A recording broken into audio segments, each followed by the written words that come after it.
Hello everyone. Welcome to Dead Time Stories. I know many of you enjoy listening to these videos as you fall asleep. So before you drift off, I'd love for you to leave a comment letting me know where in the world you're tuning in from. And if you're enjoying the story, don't forget to like and subscribe.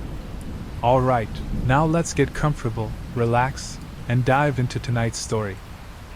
The first thing you learn about driving nights is the way silence lies. During the day, noise settles on the city like dust. After midnight, you hear the city swallow.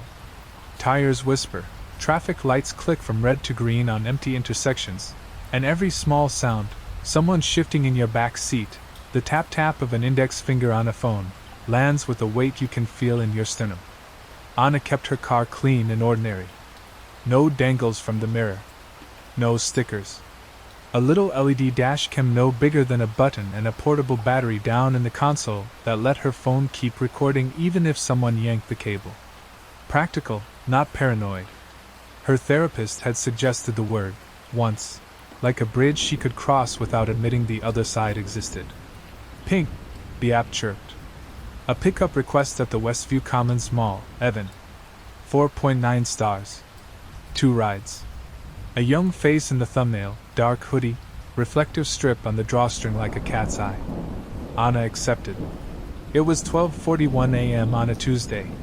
The mall had closed at 10, leaving a prairie of fluorescent lights over an empty parking lot. The anchor stores threw rectangles of soft white out onto the asphalt, and the closed amusement complex at the edge kept its neon sign, Galaxy Arcade, blinking pointlessly.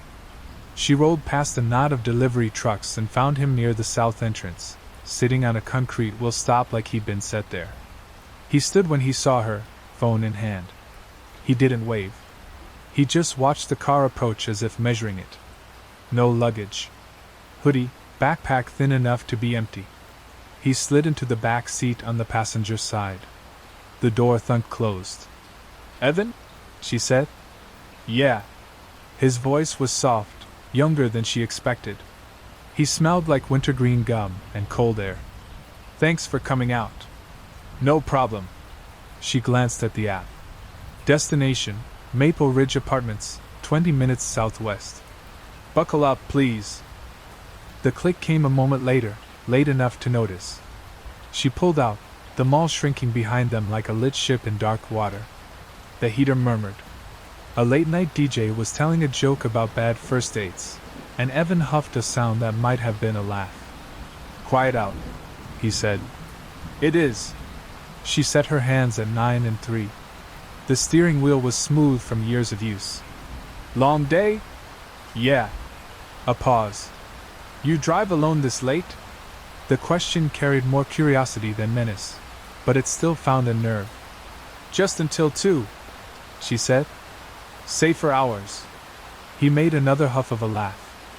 "Guess there's a line." "Guess there is." She kept the small talk shallow.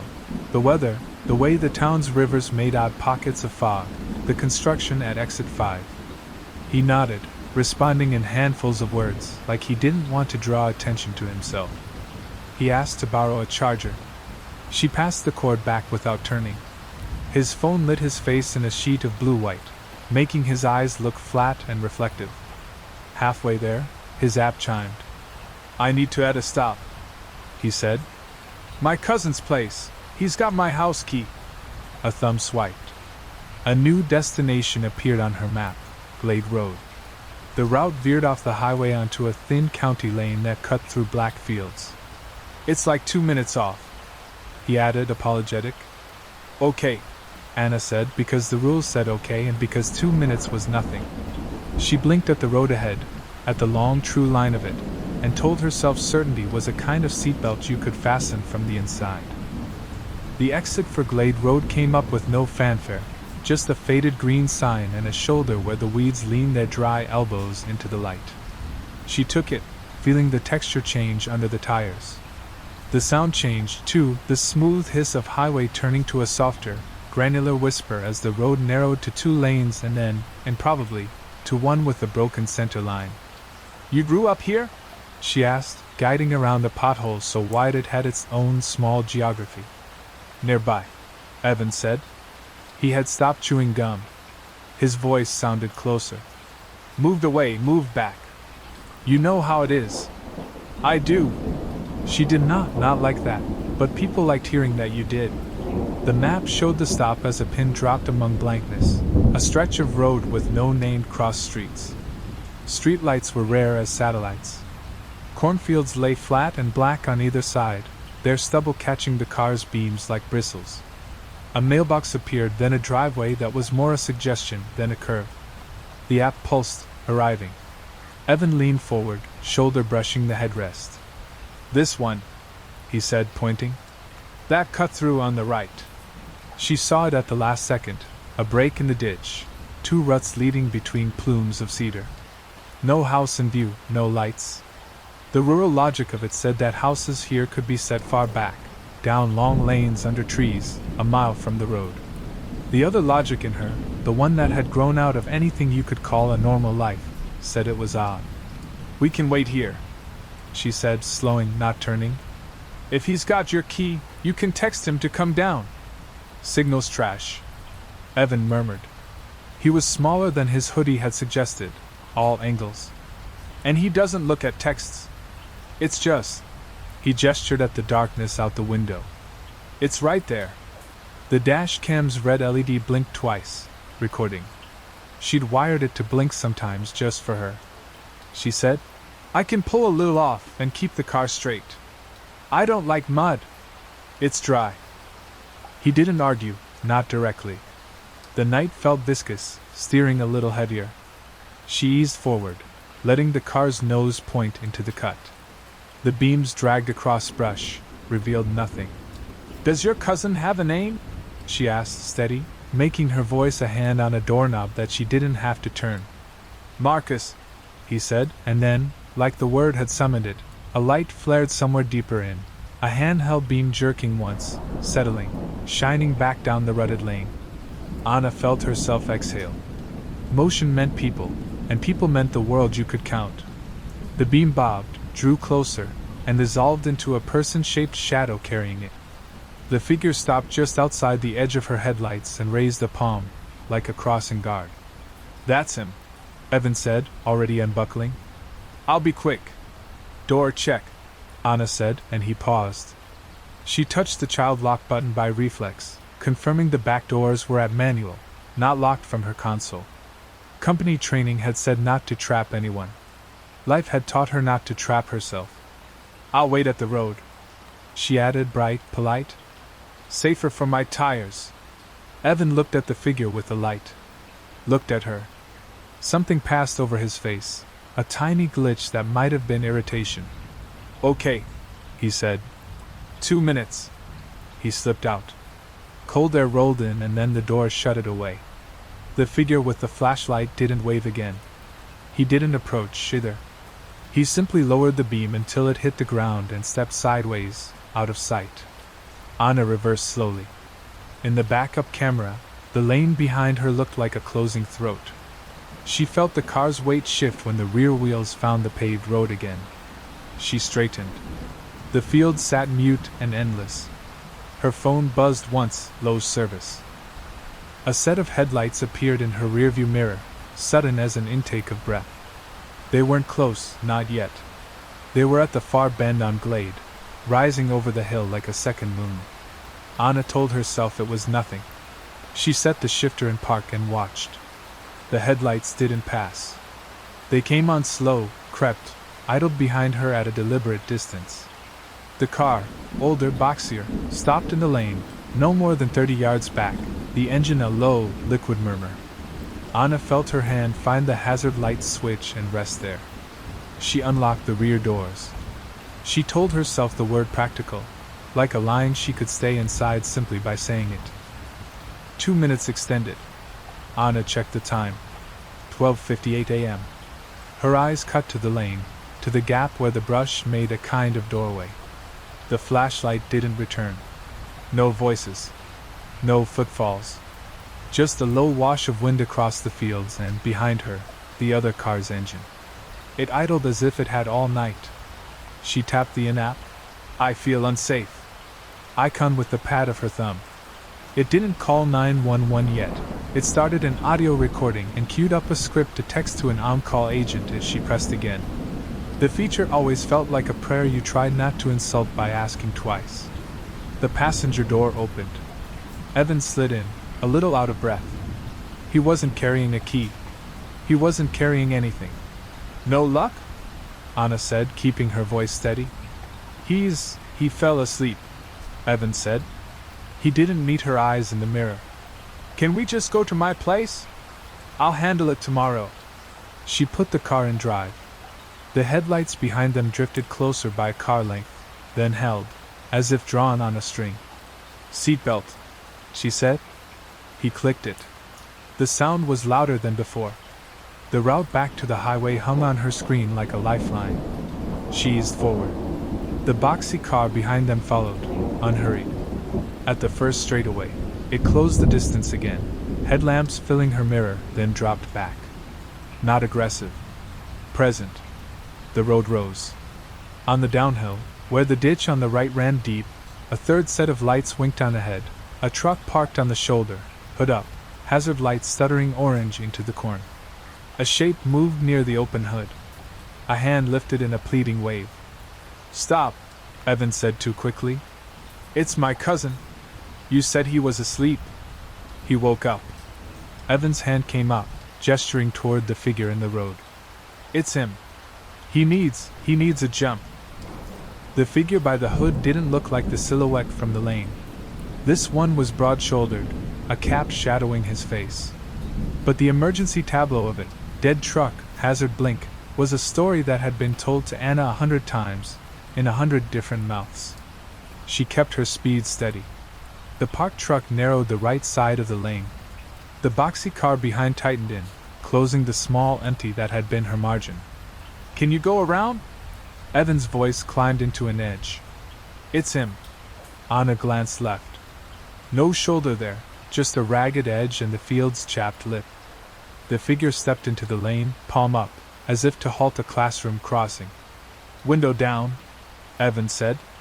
Just ask him. Evan, she said, the name like a small light. Leave your seatbelt on. He went still. The figure kept walking toward the center line. The truck's hazards ticked. Amber, amber, amber. The car behind dimmed and brightened its headlights in a slow, conversational blink. Anna squeezed the steering wheel until she felt the seam under her left palm. She thought about the hard geometry of things, the width of her car, the width of the lane, the angle of the ditch. She thought about the way her stomach had dipped when the flashlight had slashed across the brush and then lowered, like a curtain. She thought about her therapist saying, "You're allowed to listen to the alarm before you understand it." She unbuckled. Evan's breath caught. "What are you?" Anna killed the headlights and reversed. For a heartbeat, everything inside the car felt like a held note.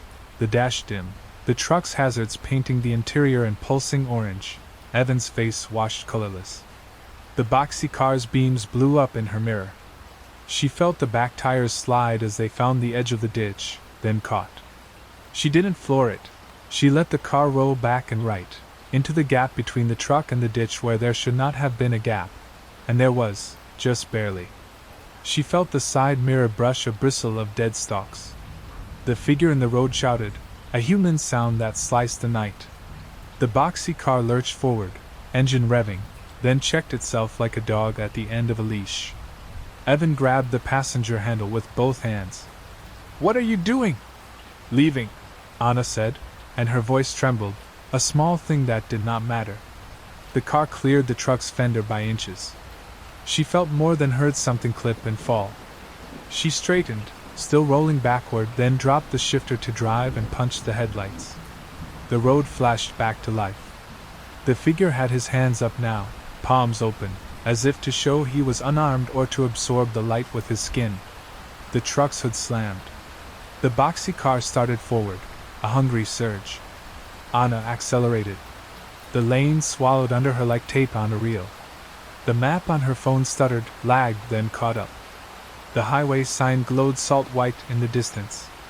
She didn't breathe until the on-ramp rose under her, a concrete ribbon leading back to a known world. She cut across to the far lane and set the cruise at the limit. Her heart was a hammer without a handle. She checked the mirror.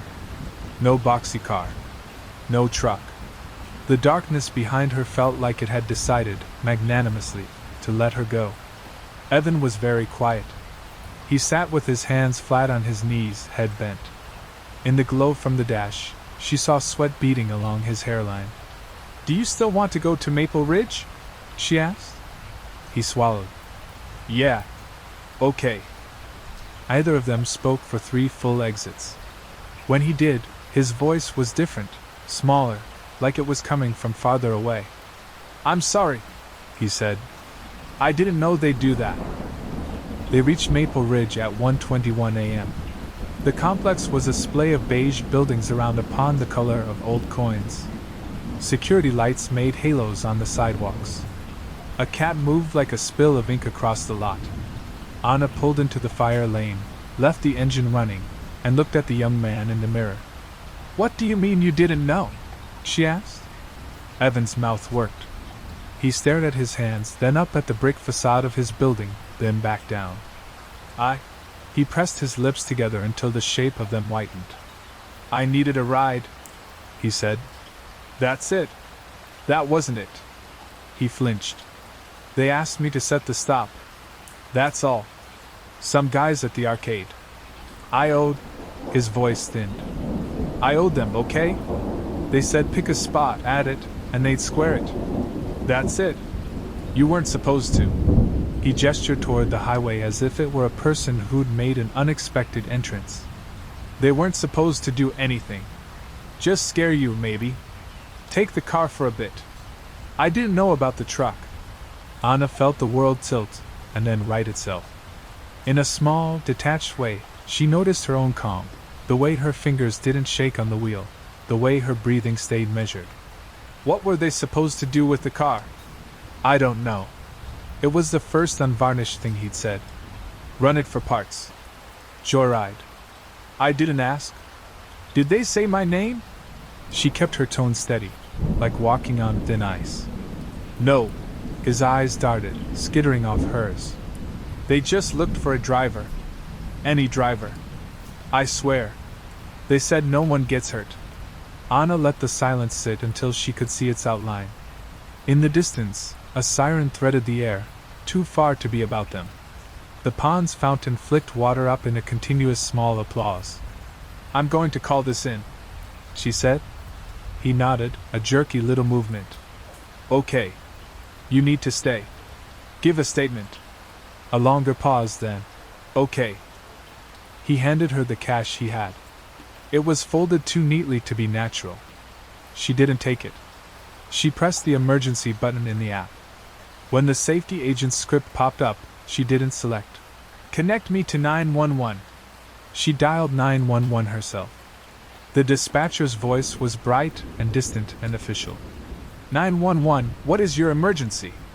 "This is driver ID 4876 on the rideshare platform," Anna said, giving her name as if it belonged to someone she had decided to defend. "I was just targeted for a carjacking or robbery attempt out on Glade Road off County 12, near a truck with hazards and a sedan that followed. I did not stop. The passenger in my vehicle, Evan," she paused, made herself turn, meet his eyes, "says he was told to add a stop so they could take my car. They kept her there with questions. They sent a unit. They told her not to touch anything she thought might matter, as if the car could carry traces like a river carries silt." Evan sat very still, as if stillness could render him less visible to consequences. When the cruiser pulled up, the wash of its blue lights felt both too much and not enough. The officers were polite and tired. They took notes. They asked why she had backed past the truck instead of slowing to help. Anna told them the story as precisely as she could, stopping where her recall smudged, correcting her own numbers, refusing to make her fear a substitute for facts. They spoke to Evan. He added and subtracted from his own story in nervous spurts. One officer walked the lot, peering at license plates as if the night might have carried a boxy sedan here like a seed on wind. At 2:33 a.m., they let her go. "We'll write this as an attempted carjacking," one said, pen still moving. You did the right thing. We'll drive by Glade. See if there's anything left to see. Will you follow up with the arcade? Anna asked. If you give us a name. Galaxy, she said, and felt pediatric saying it. They nodded, not making promises. She watched them drive away, the pond lights wobbling on the cruiser's trunk. Evan stood a few steps from her car with his hands in his hoodie pocket, as if he didn't know where else to put them. I'm sorry, he said again. I know, she said. It was true, and too simple. Don't get in any cars with those men. I won't. Mean it. He nodded, and the movement looked a little like prayer. He went inside without looking back. The building swallowed him. Anna sat a long minute with the engine off. The silence had weight again, but under it, something else had started to move, an old, dull thing that had lain at the bottom of her life like a smooth stone and now turned over in the current. She realized she was angry. Not the hot, blinding kind, the cold, exact kind that took measurements. She started the car and drove home. Home was a second-floor walk-up off a street where the trees met overhead like people bending close to listen. The apartment was clean in the way that spoke of effort. Laundry folded, counters wiped, a single mug on the drying rack. On the fridge, a magnetic calendar bloomed with boxes, oil change, rent, dentist, therapy. She bent and set her keys in the bowl by the door. The clink sounded too loud. She should have showered and slept. She should have set her phone face down and let the app's automatic incident follow-up tick along without her. Instead, she clipped the portable battery into the dash cam's card reader and watched the captured footage on her laptop at the kitchen table, the blue light carving the night into digestible pieces. She watched herself pull into the mall. She watched Evan get in, his face cut into flat planes by the backlight of his phone. She watched the cut-through off Glade and the flashlight that had been too confident to be merely helpful. She watched the truck and the man stepping into the lane, palm raised in a posture that wanted to borrow her internal rules to slow her down. She paused and advanced frame by frame as she reversed past the truck. A rectangle of something, license plate, bumper sticker, flickered in the corner of the dash cam's wide angle. She rewound, tried again. There, the boxy car's grille, both headlights slightly fogged inside their lenses. A triangular chip missing from the corner of the truck's taillight. The truck's hood ornament, a molded Ram. Dodge. An old one. She scrubbed the audio back and forth. Under the engine's churn, under her own breath, there was a voice, attenuated and thin through glass, a single shouted word. She turned up the volume. Played it 3 times. On the third, it resolved. Stop! She let out a laugh that surprised her. It wasn't humor. It was a release valve. The voice had been a plan counting on her plan. She saved the footage to a folder that was suddenly a case file, named it with the date and time, and backed it up to a thumb drive because she was the kind of person who had learned to put her faith in redundant storage. At 3:20 a.m., lying in bed, staring at the darkness where the ceiling should be, she returned to the way Evan had said, I didn't know they'd do that. There had been fear in it. There had also been a hitch, something like embarrassment. Owing a debt to men at an arcade wasn't new. The way they tried to collect on that debt felt practiced. She fell into a sleep so thin she could see through it, and dreamed of hazard lights blinking like a heartbeat. By noon, she had read back through a driver forum thread about rural ambushes. Nothing in her area for the last 6 months, but the methods were the same. The extra stop in a dead zone, the stalled car, the person in the lane with an upraised palm, the second vehicle behind to herd. The thread's last line snagged her. Sometimes it's not about you. Sometimes they want your phone. Sometimes they want your route. That part worked on her like sand in a shoe. She called the non-emergency number and left a message for the officer who had taken her report, offering to email the footage. She drove to the mall in daylight and walked the perimeter of the Galaxy Arcade's dark windows, peering in at the posters and the prize counter. She counted cameras, 2 above the entrance, 1 down by the loading dock. She noted the bench where teenagers had carved initials into the slats, the trash can with a dent like a knee print, The security office door with a "Do Not Knock" sign someone had annotated with a smiley face. She did not go inside. She did not want to be seen. But she stood in the shade of a column and watched who went in and out, and a small, retired-looking man in a vest with the mall's sunflower logo asked if she needed help, and she said she was waiting for a friend, and he nodded like he had been told that line by 100 people whose friends never showed. A boxy sedan rolled slow past the entrance at 12:58 p.m. It wasn't the same one. The grille was wrong. The headlights were clear. The driver, a man with a goatee, glanced at the arcade door like a man checking the time on a clock that wasn't his. Anna felt the cold anger turn again, a gear catching, engaging. On her way back to the car, a boy in a hoodie bumped her shoulder. "Sorry," he mumbled, then glanced up with eyes that slid away too quickly. His hoodie's drawstring had a reflective strip like a cat's eye. He smelled like wintergreen gum and cold air. She did not follow him.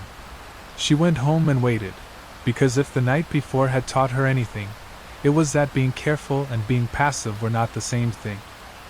By late afternoon, Anna's body wanted sleep, but her mind sat upright and restless, like a dog listening for a sound behind the wall. She folded laundry just to have something in her hands. The dryer's hum was a cover for thought. She kept replaying the moment the man stepped into the lane with his palm out, the casual authority of it, as if he believed traffic laws were elastic enough to stretch over his trap. At 6 p.m., her phone buzzed. Unknown number. She almost let it pass to voicemail, but something in her wanted the confrontation. "Hello?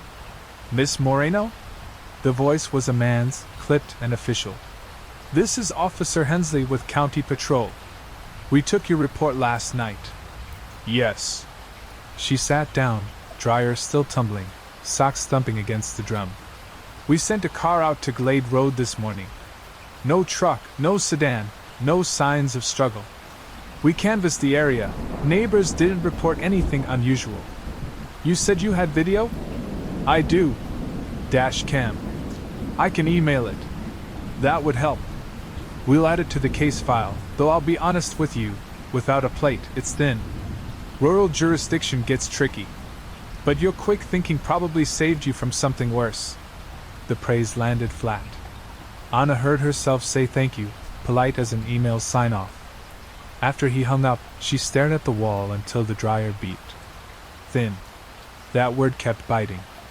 Thin meant ignorable. Thin meant her report would gather dust until a pattern appeared, if a pattern appeared. And if these men had run this kind of trick before, they'd run it again. Anna closed her laptop and picked up her keys. The Galaxy Arcade by day looked less like a lure and more like a tired carnival prize. Neon sign missing 2 letters, glass doors cloudy with fingerprints, a floor carpeted in cosmic swirls that had been fashionable when she was a teenager. The smell inside was sugared air and faint mildew, the sound a hollow cacophony of beeps, ticket dispensers, and a speaker looping pop songs no one had loved in years. Clusters of teenagers played shooters and racers, their faces glowing in the screens. Parents slumped at tables with pizza boxes. In the back corner, near the claw machines, 3 young men leaned against the wall. Hoodies, caps, one with a vape pen he tried to cup in his hand like smoke could be hidden. They were watching, not playing. Their heads turned when she walked in. Anna moved casually, hands in her jacket pockets. She pretended to study the machines, took a token cup from the counter, even dropped one in a pinball table for the clatter. But her eyes cut sideways. The boys didn't go to school here. She knew the look of local high schoolers. These were older, late teens edging into 20s, the ones who hung on the fringe of malls until security got tired of chasing them off. She drifted closer. The one with the vape smiled without smiling. "Need help, lady?" "No." She tapped the pinball machine, watching the lights chase themselves across the board. "You guys come here often?" "Why?" His tone wasn't hostile yet. "Just interested, amused." Anna shrugged. "Saw a kid last night. Hoodie, backpack. Said he was meeting friends here." The boy with the cap tilted his head. "Lots of kids here. What's it to you?" Anna turned. Met his eyes. felt the weight of what she was about to do and did it anyway. Because some of those kids set me up for a carjacking. The smile froze. The vape boy pulled the pen from his mouth, exhaled slowly. That right? Yeah. Her voice stayed even. Glade Road. Midnight. A truck with hazards, a sedan behind. You know what I'm talking about. The Cap boy's face tightened, a flicker like a muscle spasm. Then he laughed. Too loudly, too quickly. Lady, you're in the wrong place. Go buy yourself a pretzel. But the third one, the quiet one with his hood up, shifted. Not a laugh, not a smirk. A shift, like someone bracing for a name to be spoken. Anna saw it. Marked it. She set the empty token cup on the nearest machine and walked out without another word. Outside, the evening air had cooled, carrying the smell of asphalt and fried food from the food court entrance. She crossed the lot to her car. Behind her, the arcade door opened, then shut. A voice called, "Hey!" She turned. The quiet one in the hood was jogging toward her, hands out like he wanted to show he wasn't armed. Up close, he looked maybe 19, baby-faced under the shadow. "I don't know you," he said in a rush. "But what you said in there about Glade Road? That wasn't for you." Anna's pulse quickened. "What do you mean?" "They don't care who the driver is. They just need a car. Yours, mine, anybody's. You were just next. If you go to the cops again, they'll know. They've got people who watch." "Who?" she pressed. The boy glanced at the arcade, then back. His mouth opened, closed. Fear lived in his eyes like a second color. "Don't come back here," he said, and turned, jogging fast toward the bus stop at the edge of the lot. Anna stood in the middle of the parking stripes, the night settling around her like a heavy coat, and realized she had crossed a line she couldn't uncross. That night, Anna sat at her kitchen table with the dashcam footage open again. The boy's words, "That wasn't for you," looped in her head, reshaping the fear she'd felt into something sharper. It wasn't personal, he'd said, which meant it was routine, which meant it would happen again. She zoomed in on the freeze frame of the truck's hazard lights flashing. The grainy pixels made the man's cap look like a smudge. The sedan's headlights flared so bright they washed out the license plate, if it even had one. Still, she clipped the image and saved it. Evidence, even if thin. Her phone buzzed with a rideshare request. She ignored it. Another came, and another. Normally, she'd take the night shift, but tonight she couldn't. The thought of another passenger adding a quick stop tightened her chest. She closed the app and set her phone face down. Instead, she dug through the driver forums online. Threads piled high with stories, ambushes near refineries, scams with fake riders, assaults that never made the news. A post caught her eye. "Watch Glade Road after midnight. They've run stings there before. Same setup, hazards, blocker car. They're fast." The comment was dated 2 months ago. She clicked the username. Inactive. Her anger sharpened. If drivers knew, why wasn't anyone stopping it? She remembered the officer's voice, thin, and the way the boys at the arcade had laughed. Thin meant no one cared until someone ended up in a ditch. Anna pulled out a notebook and wrote, "Glade Road. Truck equals Dodge old. Sedan equals boxy, fogged headlights. Hooded boys at Galaxy Arcade." She stared at the list. Then she added, "If they're watching drivers, they're choosing targets. How?" The answer came at 2 a.m., when she should have been asleep. Instead, she was scrolling her driver app dashboard, half from habit. The app showed the hot zones, areas with surge pricing where riders clustered. At that hour, only one hot zone glowed red, the mall. Of course. Late-night drop-offs at Galaxy Arcade. Kids with backpacks and excuses. Riders adding stops. Easy to funnel drivers toward a road like Glade if you controlled the request. Her stomach sank. They weren't just picking random cars, they were working the system. Anna closed her laptop and stood in her dark kitchen. She thought about calling Hensley again, but she knew what he'd say. thin. She thought about the quiet boy, the fear in his eyes. She thought about Evan, small in his hoodie, saying I didn't know they'd do that. And she thought about the way the man with the flashlight had waited, sure of her compliance, like he'd played this scene before. She locked her doors, checked the windows, and whispered to herself like a vow. If they're still out there, I'll see them first. 2 nights later, she drove again. Not to pick up passengers, she had set her app to offline, but to circle. To watch. She filled a thermos with coffee, packed a protein bar, clipped her dash cam to the backup battery, and set out just before midnight. The mall lot was mostly empty except for clusters of cars near the 24-hour gym and the glow of the arcade's neon. A group of teens spilled out, laughing too loud. She parked 2 rows back, lights off, and watched. At 12:37 a.m., she saw it, a boy in a hoodie stepping off the curb, phone in hand, scanning. A rideshare pulled up, a silver Corolla. The boy got in. The car pulled out, taillights fading toward the county road. Anna followed, hanging back, careful not to spook.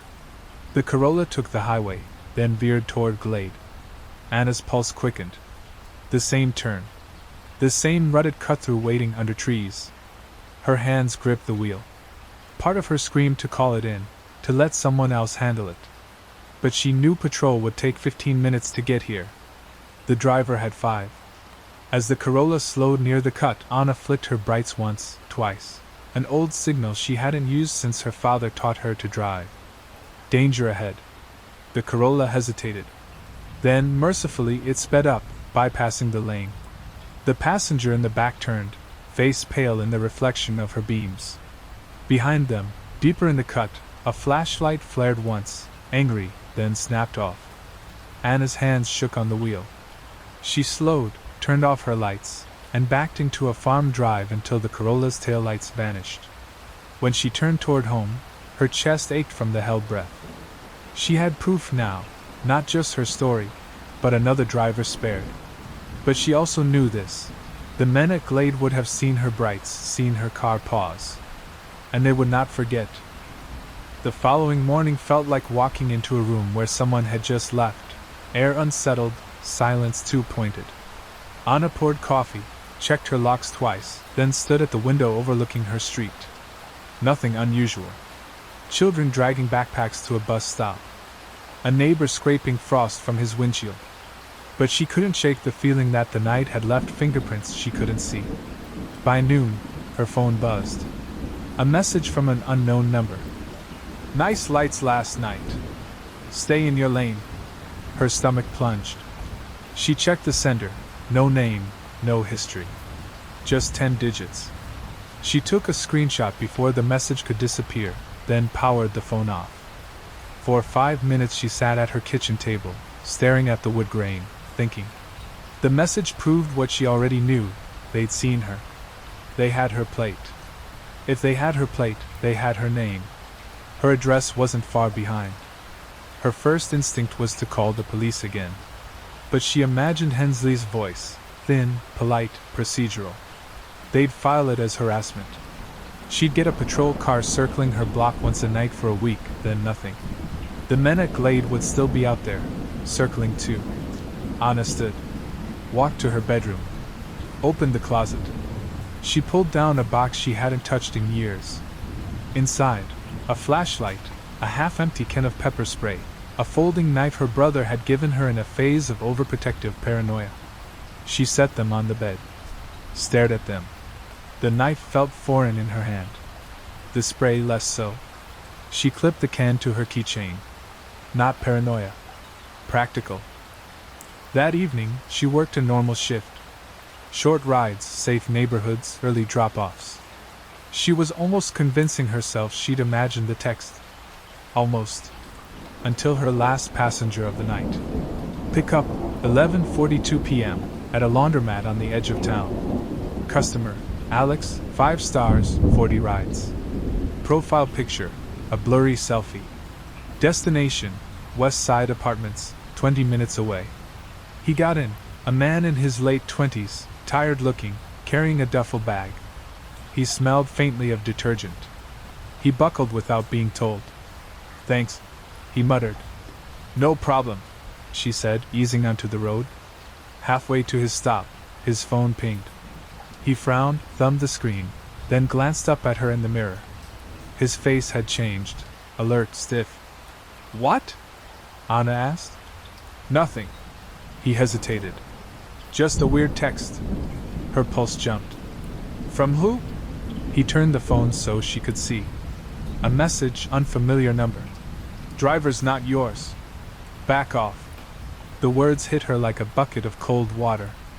Whoever had sent her nice lights was watching more than her. They were watching her passengers. "Do you know them?" she asked. "No." His voice shook. "What the hell is this?" Anna forced calm into her tone. "Ignore it. We'll get you home safe." But in the mirror she saw headlights flare behind them. Too far to identify, but close enough to feel chosen. The car tailed them 3 turns, never too close, never too far. Alex noticed too. "You think," he whispered. "Don't look back," Anna said softly. "Just sit still." At the next intersection, she flicked her blinker left, then turned right at the last second. The headlights behind them swerved, overcorrected, then fell back into line. Her throat tightened. They weren't just harassing drivers on Glade Road anymore. They were tracking her. She cut through a gas station lot, circled, doubled back. The tail stayed. Alex's hands twisted on his duffel strap. "Who are they?" he asked. Anna shook her head. "People who think they own the night."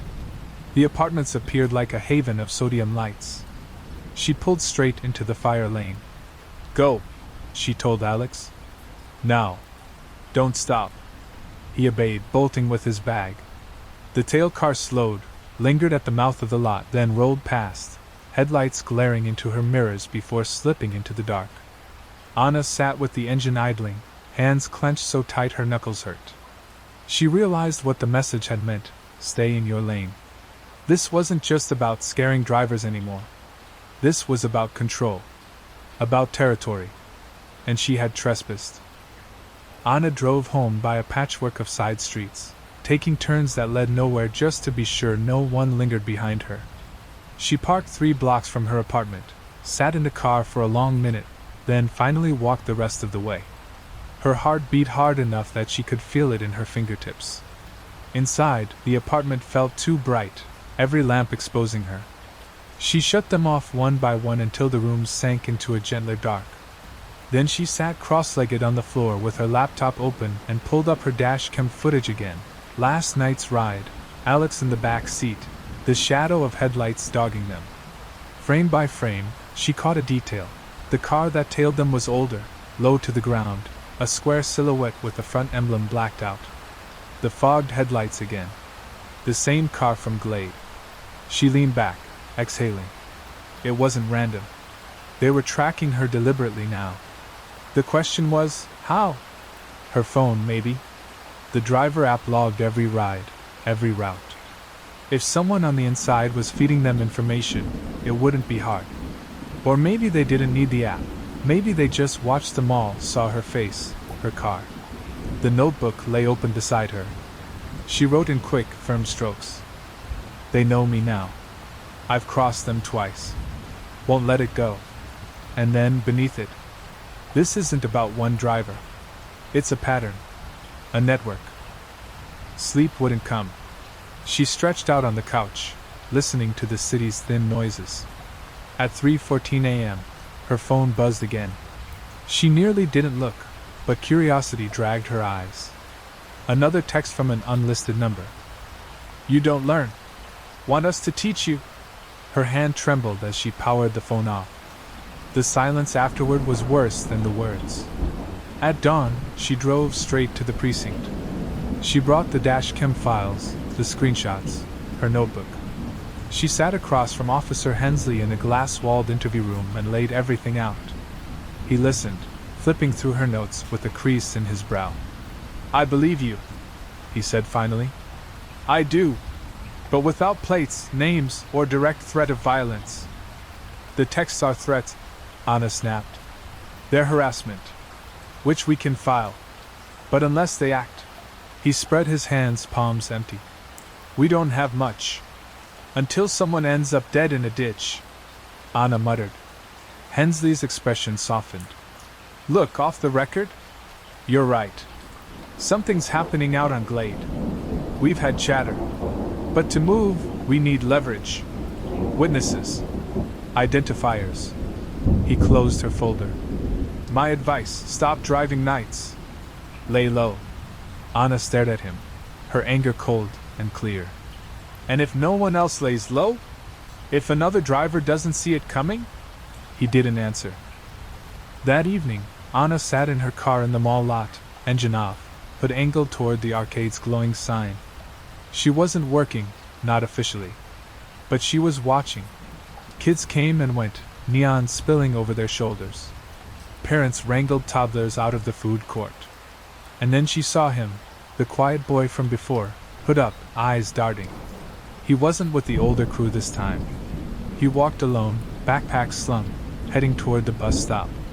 Anna started the engine, eased forward, rolled down the passenger window. Need a ride? She asked softly as she pulled alongside. He stiffened. I didn't text you. I know. He glanced back toward the arcade, then at her. Fear tightened his face. If they see me... Get in, Anna said. I'll drive around the block. Just talk. For a long second he stood frozen. Then he opened the door and slid inside. Name? She asked. Tyler. Tyler, I need to know what's happening out there. Glade Road. The cars. Who's running it? He hugged his backpack to his chest. You don't want to know. I already do. Her voice was low, steady. They've seen me. They've followed me. That means it's too late not to know. Tyler's jaw worked. Finally, he whispered. It's not just them. It's bigger. Glade's just one lane. There are others. Anna gripped the wheel, pulse quickening. How many others? He shook his head. More than you think. They circled the mall once, neon flickering across the windshield. Tyler kept glancing over his shoulder like he expected a hand to yank him backward through the glass. His voice stayed low, almost swallowed by the engine's hum. They call it the route, he said. It's not just Glade. It's places drivers avoid. Dead zones, no cameras, long fields where nobody's awake to hear. Glade's one of 5. Anna's grip on the wheel tightened.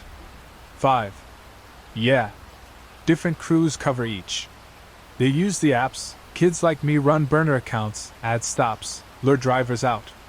Then the cars close in. His face pinched. They don't just take cars.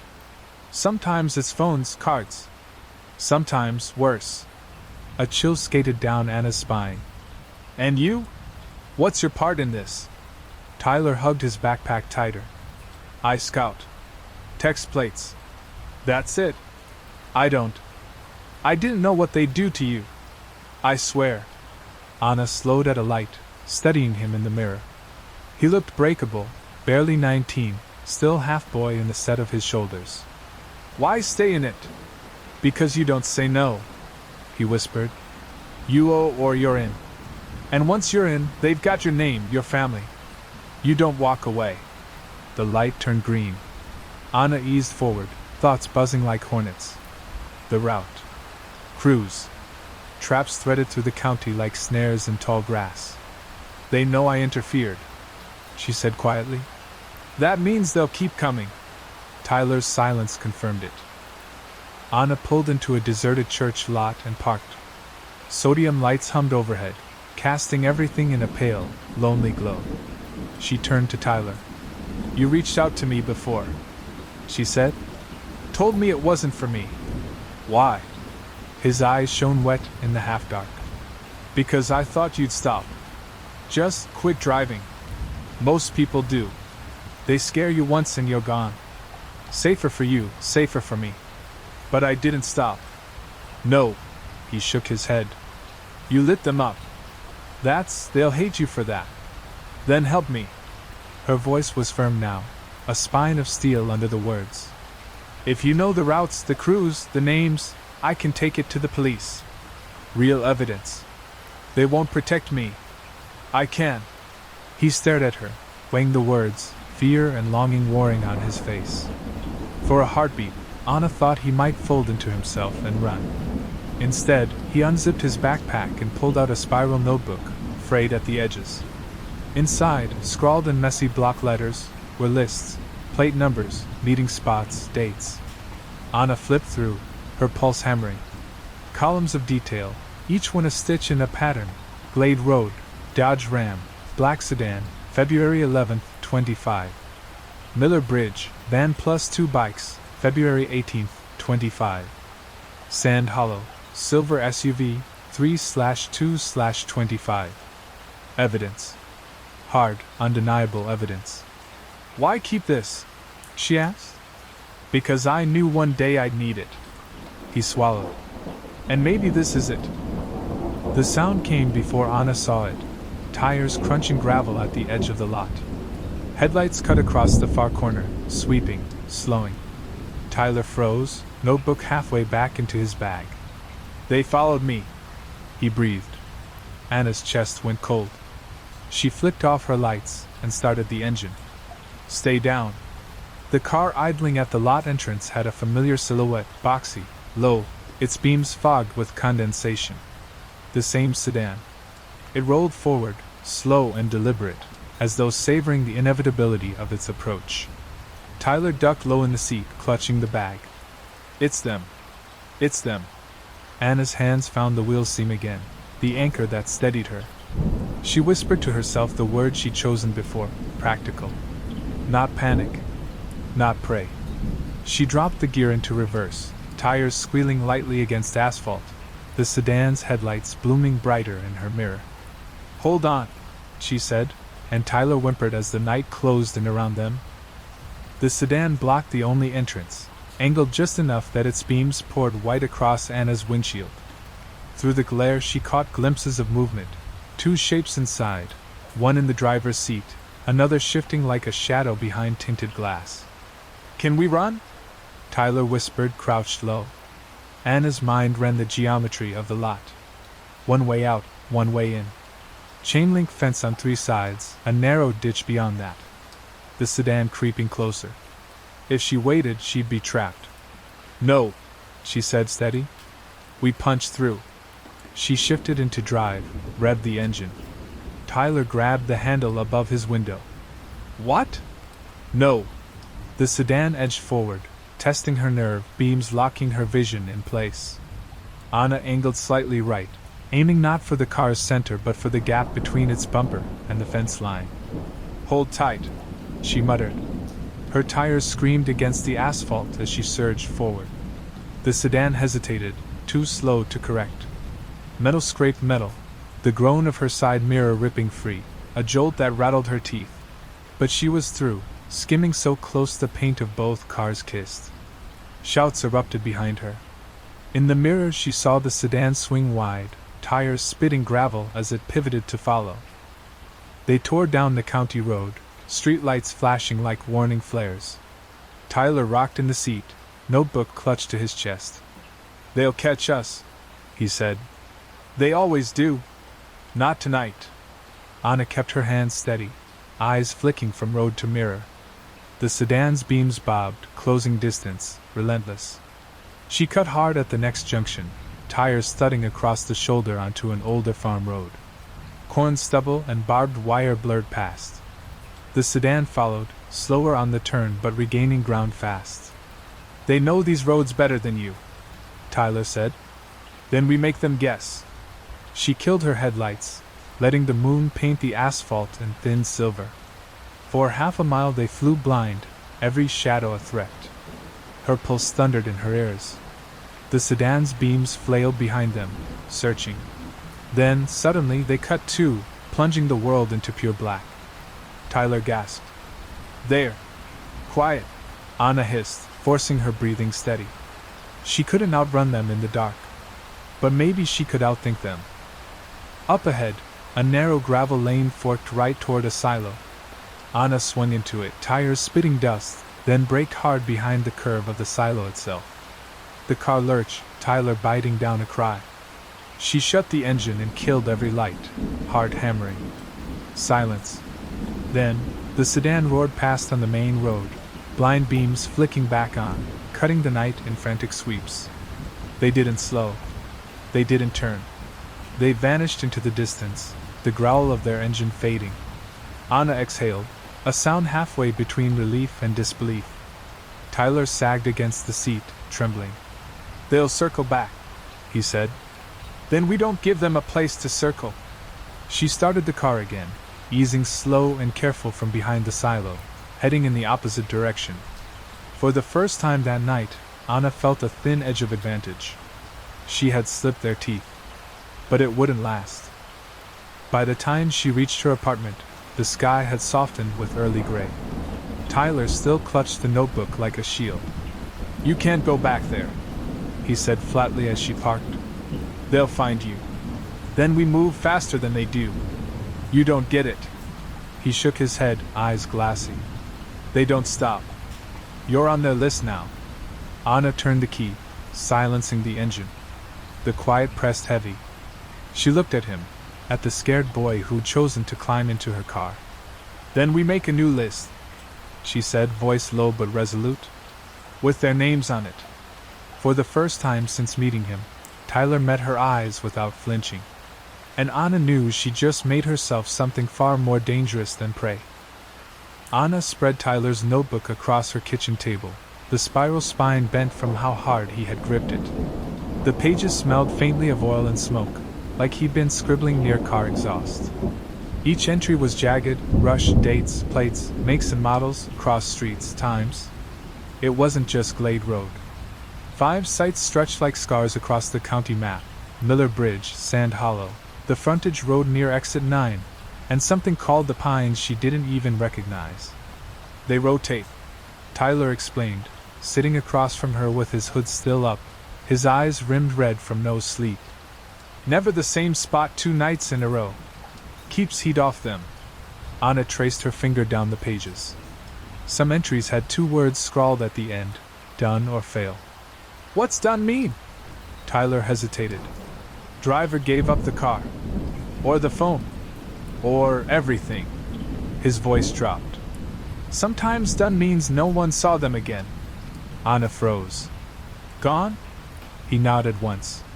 "Bodies don't come up in the same place. You'll find a car burned or stripped. That's it." Her stomach turned. "And fail?" "Driver fought. Or got away. Like you?" Anna flipped to the most recent page. Last night's date sat there in hurried pencil: church lot, black Civic, fail. Her own car. Her own survival. Her chest tightened. They had catalogued her. By daylight, she tried the precinct again. She photocopied Tyler's notebook, attached the dashcam clips, typed up everything in chronological order. Hensley wasn't there, but a younger officer accepted the stack, eyes widening as he flipped through. "We'll get this processed," he said. But Anna saw doubt in his posture, the hesitance of someone already hearing how thin the case would sound on paper. On the walk back to her car, Tyler muttered, "Told you. They won't stop it. Then we forced their hand." "How?" "Proof. Real proof." She opened her trunk. Inside lay her dashcam gear, spare batteries, a second camera she'd bought that morning on a credit card without thinking. She looked at Tyler. "You said they rotate spots. Where are they tonight?" He swallowed. "Miller Bridge. South side. Then that's where we'll be." Miller Bridge was a concrete span over the river, its pylons graffitied, its guardrails bent where drunks had kissed them with bumpers. At night it was lonelier than Glade, no houses within a mile, just dark water rushing black beneath. They parked on the bluff half hidden by trees, engine off, cameras running. The night smelled of mud and rust. At 12:14 a.m., headlights approached. A minivan slowed mid-span, hazards flaring. Its hood popped. A figure got out, waving. Anna's throat clenched. The trap rehearsed. Minutes later, another car rolled up behind the van, a rideshare decal faint in the corner of the windshield. A driver slowed, hesitated. No, Anna whispered, fists clenched. The van figure stepped closer, gesturing. A second car pulled from the shadows at the bridge's far end, boxing the driver in. Anna snapped her camera to zoom, catching plates, faces in the wash of light. The scene unfolded exactly as she remembered, like theater, precise, practiced. The rideshare car suddenly reversed hard, tires screeching. The van figure shouted. The boxcar blocked, swerving too late. Metal struck metal, headlights exploding in sparks. The driver floated through the gap, glass showering, then doors spinning open. The sound of pursuit roared across the bridge. Anna caught it all on film. Every plate, every face, every shout. Beside her, Tyler whispered, "You just signed their death warrant." Anna kept the camera steady, her voice cold. "Good." They drove home in silence, the memory card hot in Anna's pocket as though it carried its own pulse. Her hands shook on the wheel, not from fear, but from adrenaline still leaking out of her. Every face she had caught on camera replayed in her mind. The man waving like a flagman, the driver of the boxcar, the panicked rideshare driver forcing his way free. "That's it," she whispered as they turned onto her street. "That's enough to break them." Tyler shifted uneasily. "You don't get it. Once they know you've got this, you're done. They'll come at you before you even hit send." She parked beneath the yellow glow of the lot's single lamp. "Then I send it tonight." Inside, she locked every bolt, closed every curtain, and set the laptop on the kitchen table. Tyler sat at the counter, chewing a ragged thumbnail until it bled. She slid the card into the reader, the files blooming across the screen. Headlights, faces, plates, the crash on the bridge. Evidence so undeniable even Hensley couldn't call it thin. Anna opened her email, attached the files, addressed it to the county precinct. Her finger hovered over send. And then, her phone lit up. Unknown number. A text preview flashing. "We know what you saw." Her breath caught. She clicked open. A second message followed instantly. "We're outside." Anna's stomach lurched. She crept to the living room window, eased the slat of the blinds. A car idled across the street, lights off, shaped low and square. She couldn't see faces, only the faint glow of a cigarette tip bobbing in the dark. "They're here," she whispered.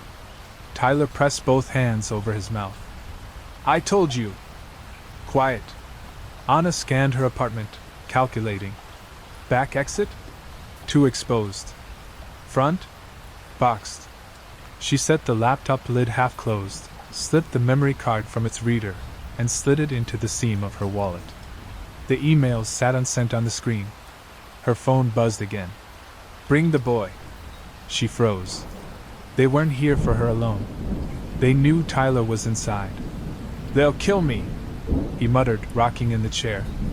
"They'll make an example."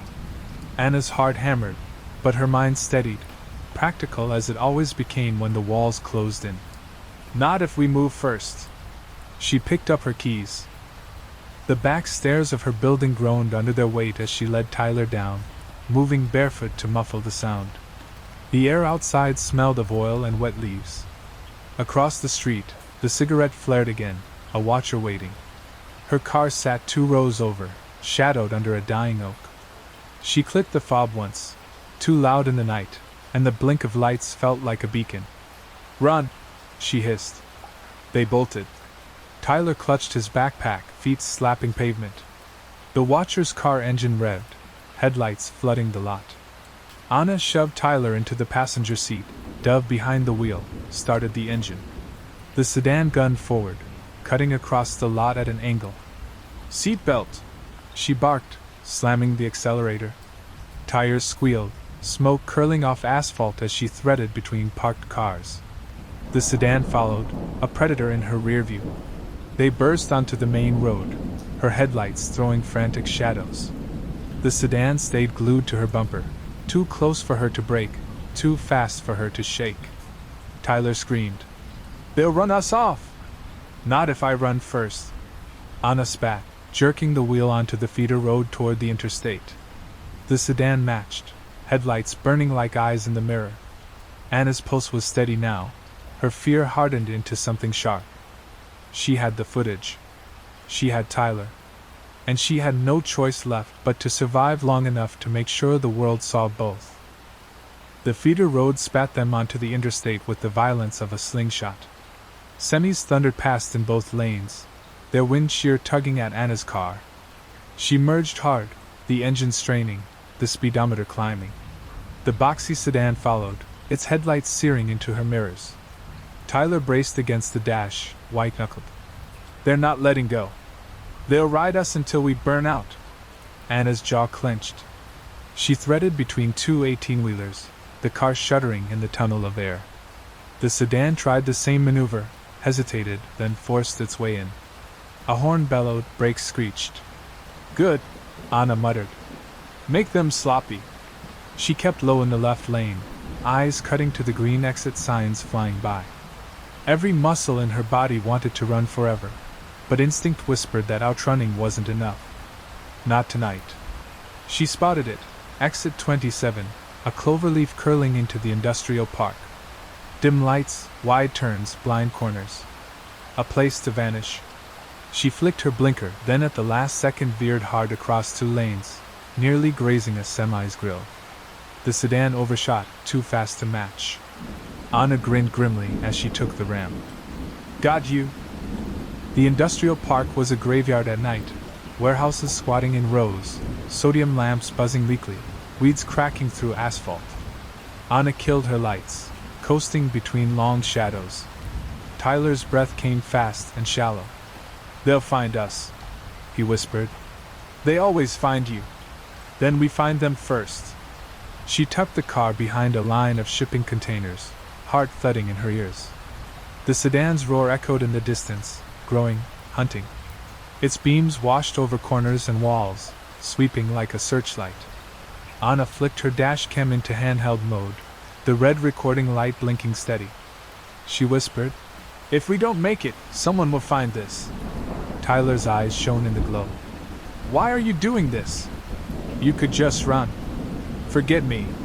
Because forgetting means they win," Anna said. "And I'm done being prey."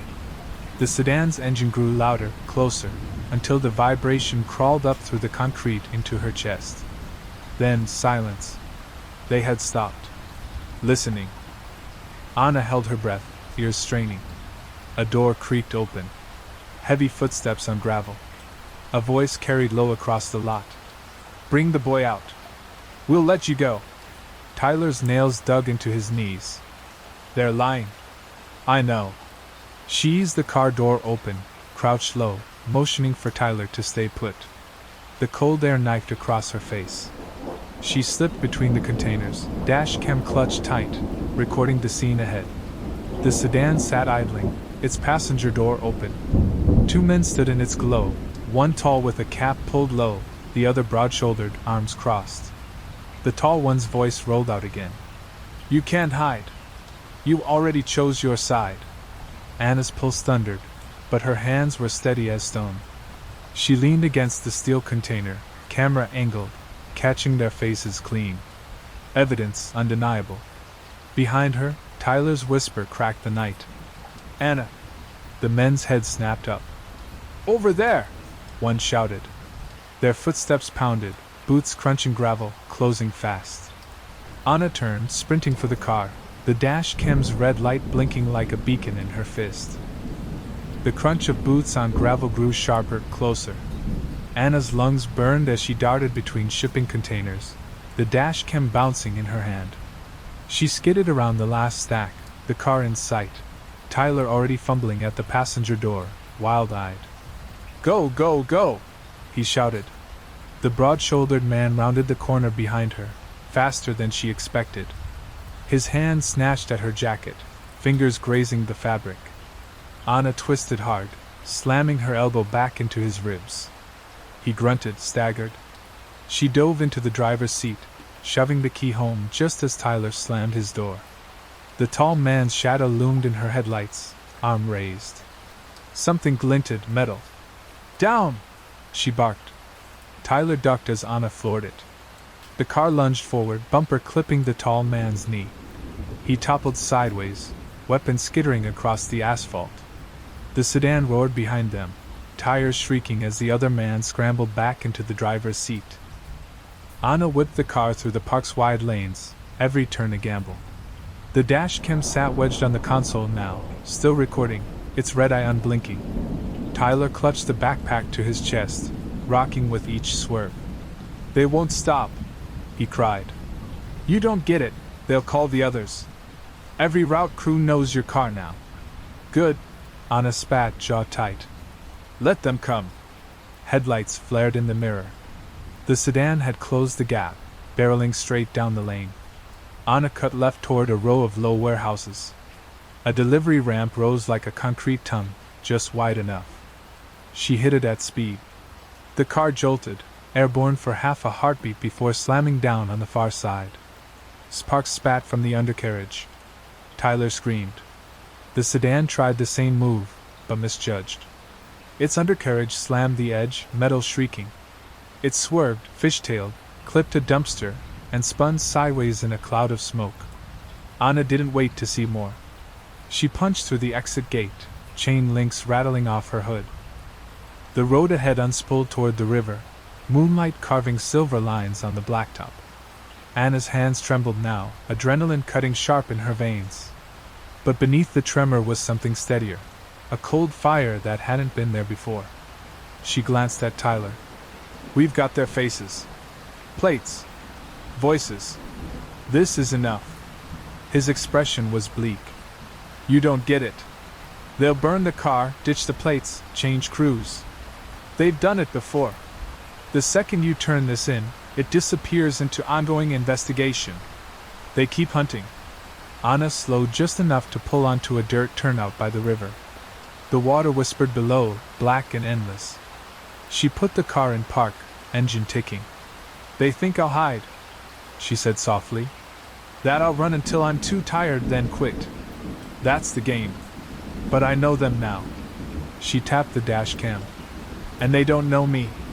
Tyler stared, the moon catching in his eyes. "You're not gonna stop, are you?" Anna shook her head. "No. Not until they can't do this to anyone else." From far off, faint but real, an engine growled.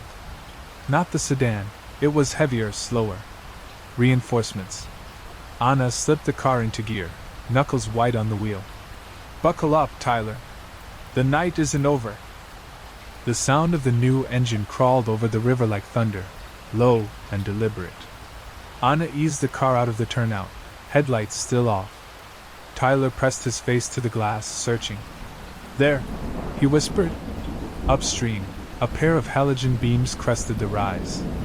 Too high, too wide, something larger than a sedan. A van, maybe, its silhouette blocky against the starlight. It moved slow, sweeping the river road like it owned it. "They're corralling us," Anna muttered. "One in front, one behind. Like Glade. Like the bridge." Anna's mind flashed through angles, distances, routes. Behind them, faint in the trees, the wounded sedan's engine coughed to life again. The trap was closing, neat and clean. She gritted her teeth. "Then we don't play neat." She killed the engine, coasting to the shoulder where brush clawed at the paint. The van's lights swelled, then slowed, scanning. Anna crouched lower in her seat, hand on Tyler's arm to keep him still. The van crept past, its side door sliding open just an inch. She glimpsed shadows inside, outlines of men waiting. Hunting. Her pulse hammered. She counted 3, maybe 4. A hand lifted in the slit of the door, holding something long and metallic. "Crowbars," Tyler whispered. "They'll drag us out." "Not tonight." As the van's rear cleared her hood, Anna twisted the key. Her engine roared to life. She floored it, surging forward. The bumper smashed the van's corner panel with a screech of twisting metal. The van jolted sideways, fishtailing toward the guardrail. The men inside shouted, scrambling. "Hold on!" Anna barked.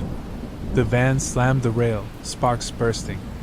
Its back wheel lifted, then came down crooked. It wobbled, half-stalled. The road ahead opened for a heartbeat. Anna shot through, tires screaming, Tyler shouting wordless terror beside her. But the sedan was coming. Its headlights bloomed in the mirror, fractured by cracks in the lens. Bent but not broken. The sound of its engine was a wolf's snarl now, hungry, closing fast. Tyler clutched the notebook to his chest. "We can't outrun both." "We don't outrun," Anna said coldly. "We outlast." Up ahead, the road forked, left toward town, lights in the distance, right into black country roads that vanished into trees. Anna jerked the wheel right. The sedan followed. The darkness swallowed them whole. No lights, no signs, just the hiss of tires on old pavement and the skeletal outlines of pines. Anna flicked her brights once, twice, then killed them. The world went pitch. Tyler whimpered. "I can't see." "Neither can they." She counted the seconds, 1, 2, 3, then cranked the wheel, cutting hard onto a side path barely wider than her car. Gravel exploded under the tires. Branches clawed at the sides, snapping like bones. The sedan's headlights blasted past on the main road, chasing ghosts. Anna coasted to a stop, breath ragged, hands slick on the wheel. For the first time in hours, the night was quiet again. Tyler's voice was a rasp. "You're gonna get us killed." Anna looked at him, her eyes burning with a light sharper than fear. "No," she said. "I'm gonna end this." The woods pressed close, branches rattling against the roof as the engine ticked cool. Anna let the silence soak into her bones. It wasn't safety, only pause, but even pause felt like oxygen after the chase. Tyler sat rigid, his notebook wedged between his knees, eyes darting at every rustle. "They'll sweep back. They always sweep." Anna rubbed her palms on her jeans. "Then we don't wait here." "Where then? You think we can just keep running? They'll bleed the whole county dry looking for us." She turned her head, studying him. He looked younger now, his fear making him small. But he'd written down their plates, their times, their patterns. He'd kept records, even knowing it could get him killed. That spark mattered. "They use routes," she said. "Patterns. Traps. All predictable once you've seen them. That's the point. They're practiced. Which means we can practice too." She tapped the dash cam on the console. "We make their tricks work against them. If they want to hunt, we'll be the bait." Tyler's mouth opened, closed. "You're insane." Anna leaned back, her voice cold, even. "I'm tired of waiting for someone else to save me. I've got your notebook. I've got proof. What I don't have is time. So we hit them back, hard, where they think they're strongest." His silence stretched. Finally, he whispered, "Which route?" They spread the notebook open across the dashboard, flashlight trembling in Tyler's hands. Dates, scribbled codes, shorthand only he could decipher. "Miller Bridge won't work. They'll lay low after last night," Tyler muttered. "Sand Hollow's too open, no cover. The pines," he swallowed. "They like the pines. It's wooded, narrow. Easy choke point." Anna traced the line with her finger. "Then that's where they'll expect another driver tonight." Tyler looked at her sharply. "And you want to go there? Alone?" "Not alone," she said, looking at him. He flinched, then stared down at the ink bleeding across the paper. His jaw worked like he was chewing the words before he let them out. "You don't understand. The Pines isn't just a trap. It's their nest. At least 3 cars. Sometimes more. Perfect." His laugh was hollow. "Perfect to get us buried." Anna folded the notebook shut. "If I don't face them, they'll come for me anyway. For you too. Better to pick the ground than let them choose it." Tyler stared out at the trees, his reflection faint in the glass. After a long, tight silence, he said, "Then we'll need more than cameras." By dawn, Anna's apartment looked less like a home and more like a war room. Maps of the county spread across the table. Dashcam batteries charged in neat rows. Tyler hunched over his notebook, sketching crude diagrams of the routes, where the cars usually staged. They set one up front, pretending broken down.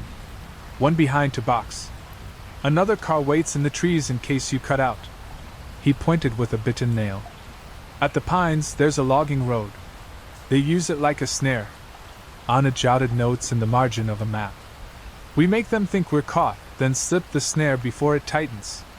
Tyler shook his head. You talk like this is chess. It's not. They're not afraid to kill. Anna's eyes lifted from the map, steady and sharp. Neither am I, if it comes to that. He stared at her. Something in his face shifted, not trust, not yet, but the glimmer of someone realizing they weren't the only one who'd stopped running. Outside, the day brightened, indifferent. Inside, the night pressed on, because Anna knew it was waiting for her. And when it came, she'd be ready. The pines stretched 30 miles outside town, a sprawl of state forest that grew so thick it swallowed headlights whole. Locals said hunters got lost there, that you could walk in circles for hours even with a compass. For Anna, that isolation was exactly why the route crew liked it, and why it had to end there. She and Tyler prepped all afternoon. Cameras charged. Notebook copied twice. A burner phone loaded with the precinct's tip line. They ate peanut butter from the jar because either of them could stomach a meal. At dusk, Anna stood in her bathroom mirror, tying her hair back, seeing her own eyes rimmed in shadow. Once we drive out there, Tyler said quietly from the doorway, there's no undoing it. If they catch us, they won't. And if they do? Anna met his gaze through the glass. Then they'll have to kill me to stop me. Tyler didn't answer. But when she walked past, he slipped the notebook into his backpack and zipped it with finality. He was in. They rolled out at 11:40 p.m., the car's trunk weighted with gear. The road narrowed the deeper they went, pine needles crunching under tires, branches whispering above.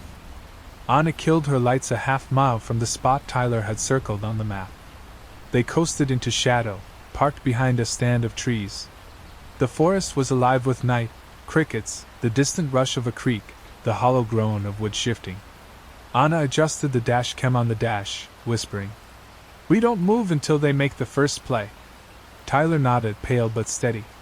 He hugged his backpack like armor. Midnight came. Headlights flared through the trees. A van limped into view, hazards clicking orange, hood puffing faint smoke. Right on cue. Anna's pulse was a drum.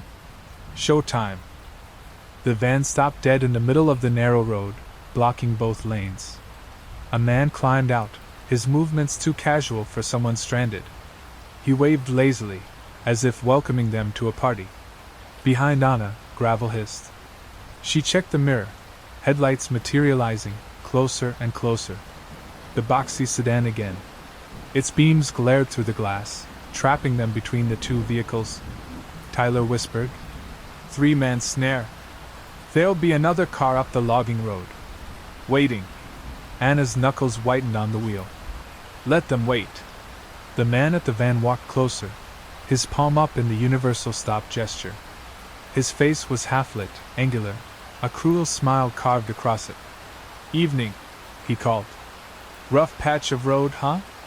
Anna lowered her window just a crack. Her voice was calm. "Need a tow?" He chuckled, dark and easy. "Nah. Just need your ride." Tyler flinched. Anna pressed the record button on her spare cam, light blinking red. She raised her voice. "Say that again." The man tilted his head, grinning wider. "I said..." A horn blared behind them. The sedan revved, edging forward like a predator crouching. Anna's heart pounded. They had what they needed: faces, voices, intent. Evidence. But survival still hung by a thread. She whispered to Tyler, "Hold on tight." Then she dropped the car into reverse, tires screaming against the dirt. The sedan lunged forward, headlights burning white. Anna yanked the wheel left, skidding sideways just as the van figure dove aside. Gravel exploded under the tires, the car fishtailing. For a heartbeat they were weightless, the woods flashing in dizzy arcs. She righted them, flooring the gas. The sedan tried to block, too slow. Anna clipped its bumper, spinning it sideways with a metallic shriek. Tyler shouted as sparks sprayed across the dark. "Go, go, go!" The van's engine roared alive behind them. Headlights swung, beams slicing through the trees. Anna darted down the road, branches whipping the windshield, the path narrowing like a throat. The notebook slid across Tyler's lap. He fumbled, clutching it. "They're calling the others! You don't know how many are out here." "I don't need to know," Anna said through clenched teeth. "I just need to get us through." A shadow loomed ahead, another car blocking the path. Just as Tyler warned, Anna didn't brake. She swung right, diving into the logging trail, dirt exploding, trees scraping both sides. The car shuddered as roots and rocks hammered the undercarriage. The mirror snapped off with a crack. The van tried to follow, its bolt too wide. It crashed into the pines, splintering wood, grinding to a halt. Men shouted. The sedan, though, it fit. Its engine screamed as it lunged into the trail after them. The logging road twisted like a snake, barely wide enough for Anna's car. Pines crowded close, their branches clawing like hands. She drove blind, tires spitting mud and gravel. The sedan's lights flared behind, steady as a shadow stitched to their tail. Tyler's breath came ragged. "You can't outrun them in here. It's their ground. Then we make it ours." Anna's eyes caught a side spur, narrower, almost invisible, leading downslope toward the creek bed. She jerked the wheel, plunging onto it. The car bounced violently, shocks groaning, mud splashing high. The sedan followed, overconfident. The creek's glint appeared through the trees. Anna braked hard, skidding sideways at the bank. She yanked the wheel, aiming across the shallow water. Rocks clanged under the tires, current shoving at the frame. For a heartbeat she thought they'd stall. Then they lurched up the far bank, mud spraying. The sedan hit the water too fast. A geyser erupted. The engine choked, sputtered. Its headlights flickered, then died. Anna didn't look back. She gunned the car up the slope, breaking into a clearing washed silver by the moon. Tyler slumped against the seat, trembling, tears streaking his cheeks. You did it!" Anna's chest heaved, but her voice was iron. "No. Not yet." Because she knew more would come. And she wasn't finished. They parked in the clearing, the engine ticking, steam rising off the hood. Anna checked the cams, both still recording, both filled with undeniable evidence. She exhaled, a shaky laugh breaking loose. Tyler stared at her, hollow-eyed. "We can't keep this up. They'll never stop chasing. Not until..." "Not until what?" "Not until you're dead. Or I am. Or both." His voice cracked. "That's how they keep it quiet. Fear." Anna reached into the console, pulling out the spare memory card she'd hidden there. She swapped it with the full one, slipping the full card into her wallet, sliding it deep into her shoe. Layers of protection. "They can kill me," she said evenly. "But they can't kill the truth." Tyler's gaze flicked to the trees. "What if they already have people waiting? At your apartment? At mine? Then we don't go back." The words hung like a vow. The clearing was quiet, but Anna felt the night listening.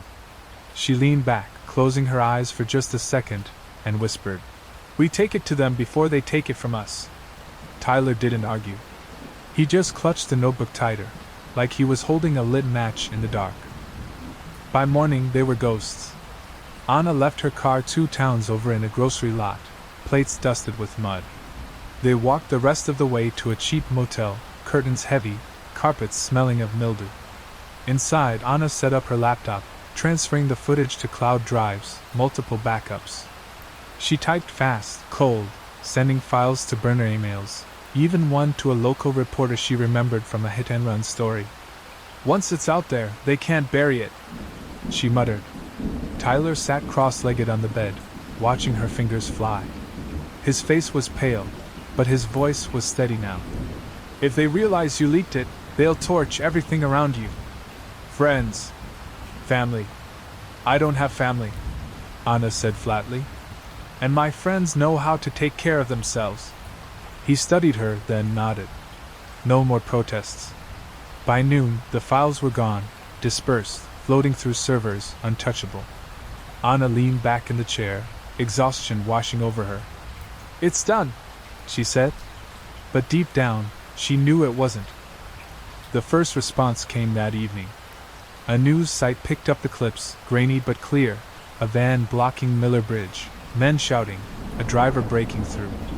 Another angle of the sedan at the Pines, headlights flooding the camera before it drowned. The article called it a rideshare nightmare, organized crews targeting drivers across county lines. Police released a statement confirming an active investigation. Patrols were promised. Task forces mentioned. But the text Anna received cut through all of it. "You think we can't find you?" Her chest tightened. She deleted it, but the words burned anyway. She sat on the edge of the bed, staring at the peeling wallpaper. "They won't stop," she whispered. Tyler nodded grimly. "Not until they bleed." Anna looked at him, her exhaustion giving way to that cold fire again. "Then we make sure it's theirs." Night fell heavy. The motel curtains barely held it back. Anna cleaned the pepper spray, checked the folding knife, adjusted the cams. Tyler spread the notebook open one last time, tracing lines with a trembling finger. "They'll regroup at Sand Hollow," he said. "That's where they go when heat's on. Easier to dump cars there, fields wide enough for fire." Anna zipped her jacket, every motion deliberate. "Then that's where we go." Tyler swallowed hard. "What if this is the end?" Her eyes were sharp, steady. "Then it's the end on our terms." They left the motel just before midnight, the road stretching black and endless ahead. Anna's grip on the wheel was steady now, her fear burned down to cold. Behind them, the county slept unaware. Ahead, the hunters waited. And for the first time, Anna felt like she wasn't running toward death, she was bringing it with her.